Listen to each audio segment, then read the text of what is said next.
Let's jump right in. This weekend is the Super Bowl, and there was an interesting case that came across our desks in recent weeks involving Super Bowl clean zones. Have you guys heard of this before? I have now. Nothing surprised me with the NFL. The NFL is like the ultimate corporate behemoth, and this is, I think, Exhibit A of what that means for local municipalities. Well, they want total control over kind of their brand and the experience. So what was happening here in Phoenix, Arizona, where the Super Bowl is set to take place this weekend, was the city council passed a resolution establishing a quote-unquote clean zone that requires property owners to apply for a permit to display temporary signage, which the city defines as, quote, anything that is not physically built into your business, such as posters, flyers, banners, pennants, flags, window paintings, and even balloons. Our Jordan Howell, who wrote the article on our website about this, said, sorry parents, but the direct decorations for your kid's birthday party will now need the approval of the NFL and the Arizona Super Bowl host committee.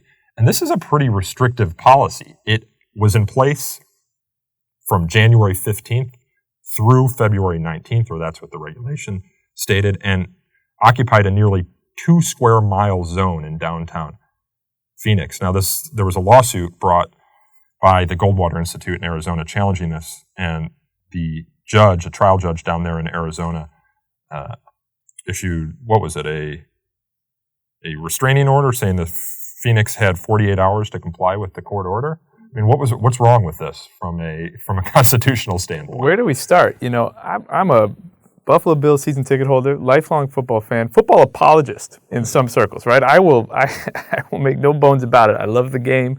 Hell, I even coached my son in second grade flag football with officially licensed NFL shirts. But there is nothing cool about this, and I will not make any apologies for the league in this instance. I mean, it's just gross, right down from the phrasing, right? This clean zone. I mean, ugh.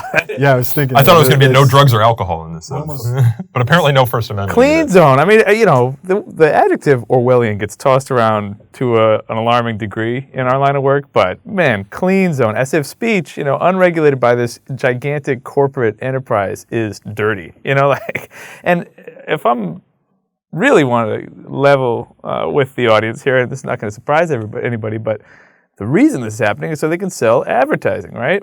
Yeah. I mean, I don't know, for years you've heard jokes that every local business right around this time of year can't talk about come get your wings or come down to the Acme supermarket to get your hoagie platter for the Super Bowl. You got to say the big game. And this is like the ultimate instance of the NFL saying, we're bigger than you, local government. You're going to sign away your citizens' free speech rights if we're going to come bring our party to your town.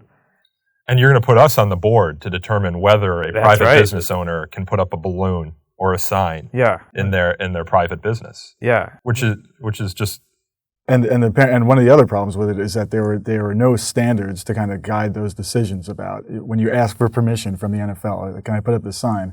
It's kind of just there, have full discretion to decide apparently whether to accept or reject that request.